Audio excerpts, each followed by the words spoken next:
Halo, halo, halo, shalom, selamat pagi anak-anak hebat kelas 5. Berjumpa kembali dengan Pak Firman di channel Belajar dengan Gembira. Nah, bagaimana kabar anak-anak hari ini? Semuanya sehat ya?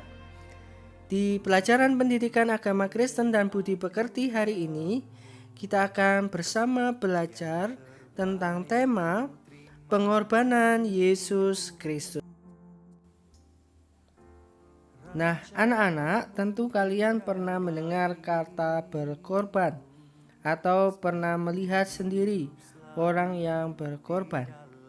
Kira-kira menurut anak-anak, apa itu berkorban? Nah, mari kita melihat arti dari kata berkorban menurut Kamus Besar Bahasa Indonesia, yaitu arti yang pertama, menyatakan kebaktian atau kesetiaan, itu tanda bakti. Arti yang kedua, menjadi korban, menderita rugi dan sebagainya. Dan arti yang selanjutnya, memberikan sesuatu sebagai korban.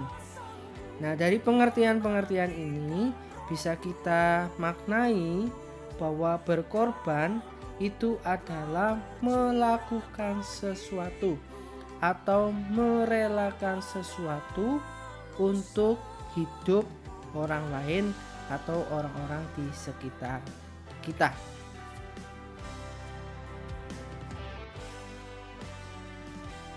Dalam pengertian lain, berkorban berarti merelakan, yang pertama waktu, merelakan tenaga, merelakan pikiran, merelakan materi, harta benda atau uang kita demi untuk menolong atau melakukan sesuatu kepada orang-orang di sekitar kita.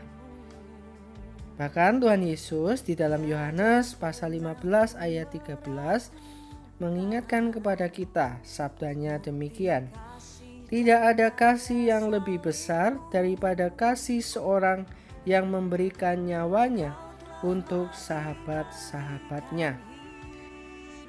Memberikan nyawa atau hidup kita demi untuk mewujudkan kasih kita kepada orang-orang di sekitar kita, kepada teman, sahabat, keluarga kita adalah bentuk pengorbanan yang paling besar yang bisa dilakukan oleh kita sebagai orang yang mengasihi orang-orang di sekitar kita.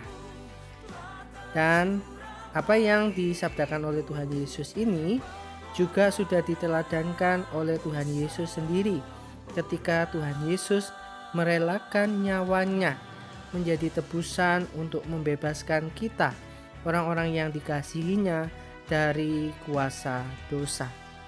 Jadi Tuhan Yesus tidak sekedar ngomong, tetapi Tuhan Yesus sendiri memberikan teladan bagaimana berkorban bagi orang lain.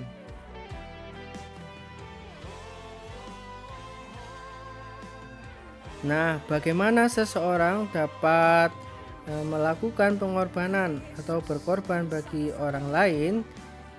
Mereka harus memiliki dasar atau fondasi.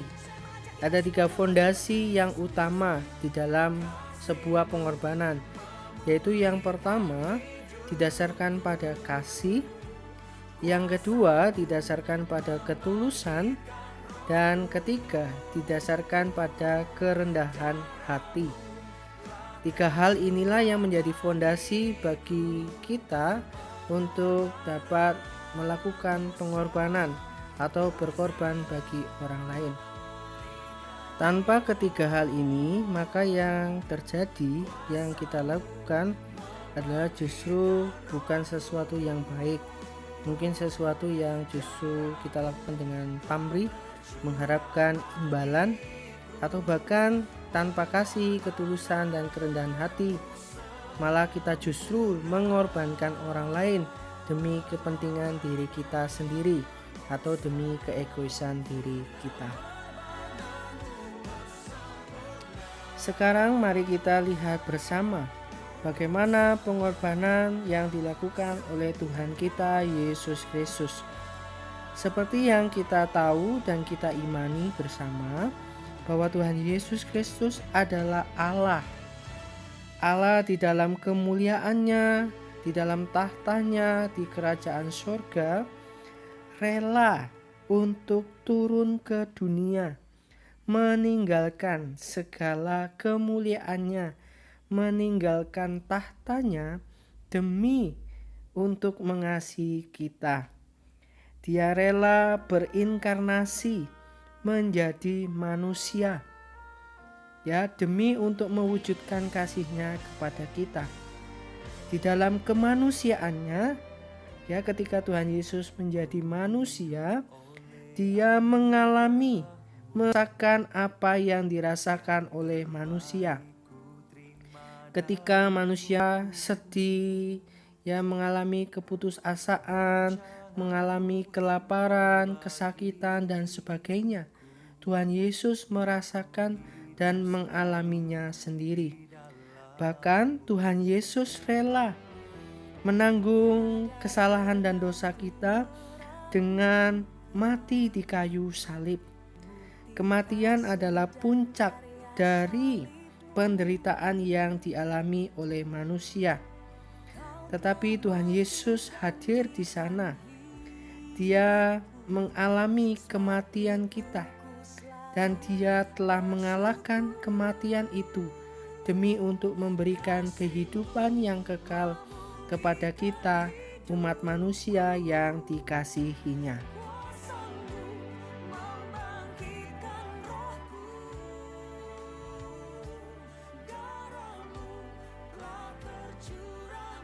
Mari kita lihat peristiwa salib atau peristiwa penderitaan Tuhan Yesus, tahapan-tahapan yang dilalui oleh Tuhan Yesus. Penderitaan yang pertama kita bisa lihat ketika Tuhan Yesus berdoa di Taman Getsemani malam sebelum Tuhan Yesus disalibkan. Tuhan Yesus berdoa dengan perasaan yang sedih dan gentar, bahkan sampai meneteskan peluh darah karena saking gentarnya. Tetapi toh Tuhan Yesus tidak menyerah. Dia mau menderita bagi kita. Penderitaan yang kedua yaitu terjadi setelah ditangkap, Ia diludahi, ditinju, dan dipukul. Bisa kita lihat di dalam Lukas pasal 26 ayat 67. Penderitaan yang ketiga tidak hanya diludahi, ditinju, dan dipukul, tetapi Tuhan Yesus juga dibelenggu, bahkan diadili di hadapan Pontius Pilatus sebagai orang yang bersalah. Padahal kita tahu bahwa Tuhan Yesus tidak pernah melakukan kesalahan atau dosa, tetapi Dia diadili demi untuk kita. Penderitaan yang keempat, Tuhan Yesus disesah dan diserahkan untuk disalib. Padahal kita tahu bahwa Tuhan Yesus tidak bersalah dan tidak berdosa. Pontius Pilatus tahu benar bahwa Yesus tidak bersalah, tetapi orang-orang menghendaki supaya Ia disalib.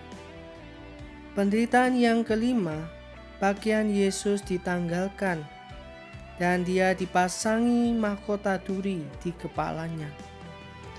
Pakaian yang ditanggalkan berarti orang ditelanjangi. Ditelanjangi berarti harga diri, martabatnya sebagai manusia telah direndahkan dan tidak ada artinya di hadapan orang banyak. Penderitaan keenam, Tuhan Yesus harus memanggul salibnya sampai ke Bukit Golgota.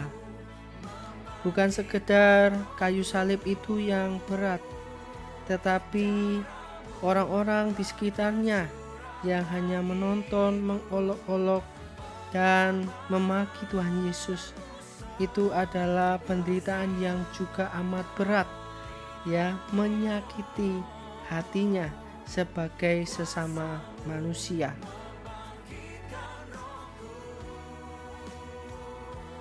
Penderitaan yang ketujuh, ia disalib. Kaki dan tangannya dipakukan di kayu salib itu. Betapa menyakitkannya paku itu menghujam tangan dan kakinya. Bahkan penderitaan yang kedelapan, ia tergantung di salib itu. Ditonton banyak orang, penuh luka, dicaci, dimaki. Penderitaan yang kesembilan, Tuhan Yesus merasa sendiri, ditinggalkan. Maka ia mengatakan, Eli, Eli, lama sabachthani. Allahku, Allahku, mengapa engkau meninggalkan aku? Karena orang yang disalibkan itu tandanya orang yang ditinggalkan atau ditolak oleh Allah dan juga ditolak oleh sesama manusia. Makanya digantung, tidak ada berpijak di bumi, juga tidak berpijak di langit.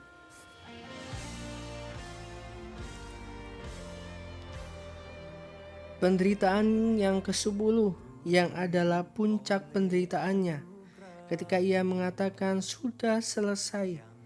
Ia masuk ke dalam penderitaan yang paling dalam, yaitu kematian. Tuhan Yesus masuk ke alam kematian, merasakan kesendirian dan kengerian yang dialami oleh manusia. Di sana Tuhan Yesus berjuang untuk membebaskan kita, mengalahkan kuasa maut sehingga kita memperoleh kehidupan bersama dengan Tuhan. Ketika Tuhan Yesus bangkit, maka kita pun dibangkitkan bersama dengan Dia.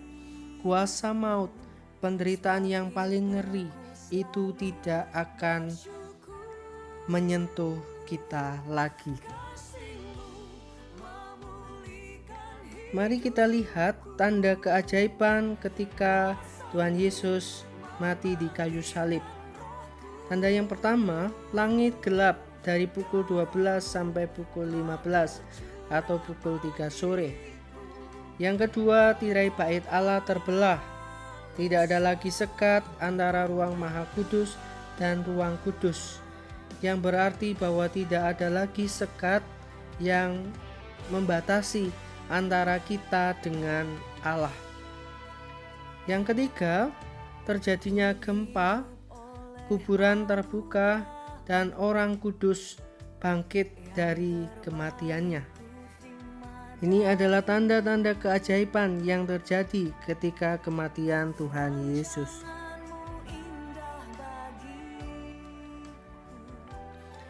Peristiwa pengorbanan Tuhan Yesus Kristus ketika ia mati di kayu salib memberikan makna kepada kita, yaitu makna salib bagi orang percaya. Yang pertama adalah bahwa salib menjadi tanda penebusan oleh Tuhan Yesus Kristus kepada kita dari kuasa dosa. Yang kedua, salib bermakna bahwa kita telah diperdamaikan dengan Allah. Tidak ada lagi sekat yang membatasi antara kita dengan Allah. Yang ketiga, salib bermakna bahwa kita telah dibenarkan karena iman kita kepada Tuhan Yesus. Salib menunjukkan bahwa ada pengharapan yang dinyatakan oleh Tuhan Yesus. Barang siapa beriman, percaya akan kasih pengorbanannya, maka orang itu diselamatkan.